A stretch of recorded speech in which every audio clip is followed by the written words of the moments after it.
Та өөрийнхөө хайр сэтгэлийг яг хэдэн төгрөгийн үнэтэйг бодож үзсэн үү? Ганнам дүүргийн өндөр шилэн барилгууд дотор хүнийг яг л мал шиг эсвэл лангуун дээрх бараа шиг эренбэлж ангилдаг хатуу бизнес цэцэглэж байгааг та төсөөлөгч үгүй дээ. Энэ бол зүгээр нэг болзооны аппликейшн биш. Энэ бол цусан төрөл, эцэг эхийн хөрөнгө. Таны төгссөн сургуулиар хувь заяагч нь шийддэг гэрлэлтийн зуучлалын аимшигт ертөнц юм. Би саяхан сүүлд нэгэн залуутай уулзлаа. Түүнийг Минсүү гэе. Тэр Samsung компанид ажилладаг. Өндөр цалинтай, царайлаг залуу. Гэтэл тэр гэрлэлтийн зах зээл дээр 3 дугаар зэрэглэлийн буюу хамгийн гологдсон бараа болж хувирсан. Яагаад гэж үү? Учир нь түүний аав нь таксины жолооч, харин ээж нь гэрийн эзэгтэй байсан юм. Солонгосын гэрлэлтийн агентлагууд таныг бүртгэхийн тулд эхлээд 5-аас 10 сая вон нэхнэ.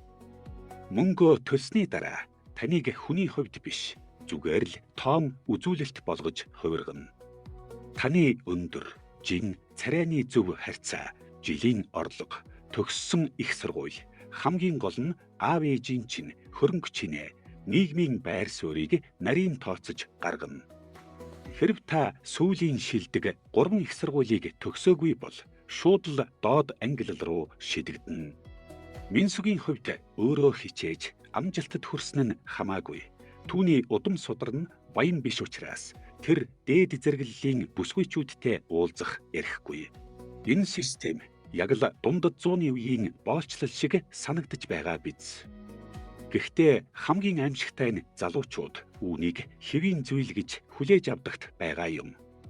Болзоонд очихдоо тэд бие биенийхээ нүд рүү биш, өмссөн хувцсны брэнд, зүүсэн цаг, унсан машиныг нь эхлээд хардаг.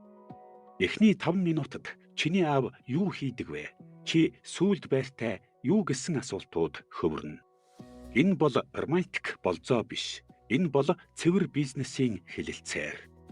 Хэрв таны үзүүлэлт хангалтгүй бол кофений мөнгөө төлөөд шууд л хаягдана. Солонгост сампугийнхэн гэдэг нэр томьёо бий. Энэ нь үерхэл, гэрлэлт, хүүхэд 3-аас татгалцсан залуусыг хэлдэг. Тэд яагаад татгалцсан гэж? Тэд хайр сэтгэлд итгэхэ болсон доо биш. Зүгээр л энэ өндөр шалгуурыг давах санхүүгийн болон сэтгэл зүйн чадамжгүй болсон доо тэр. Гэрлийн тулд зөвхөн хайртай байх хангалтгүй. Та заавал төгс үзүүлэлт бүхий төсөл байх ёстой. Эцэг эхчүүд хүүхдүүдээ багаас нь зөвхөн сайн хүнтэй суулгахын тулд л амьдруулдаг гэхэд хэлсдэхгүй. Тэд хүүхдийнхээ ирээдүйн ханийг сонгохдоо хайр сэтгэлийг нь биш, удам судрынх нь дансны үлдэгдлийг хардаг. Тиймээс л Солонгосын гудамжинд алхаж яваа хосуудыг хараад та атаархах хэрэггүй.